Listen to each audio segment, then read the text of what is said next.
Öyle şulon tüyde edilşem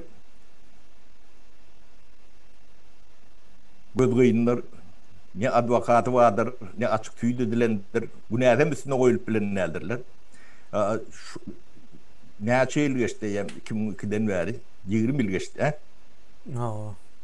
19 20 yıl. yıl hesapla ya. Şuları hosarlarını görködü bilen okur da. Görködmeyenin sebebi var da. Anırtında yalan yatır da. Ullukan yalan yatır. Halkım şun talabı eden ok, şunun ağıtlarından tutan ok. O terörist diye, neyme diye.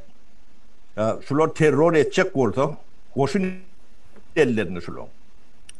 Milli Hoğupsuzluk Komiteti şunun elinde. Edil şu vaat eline olmasa düğün olun.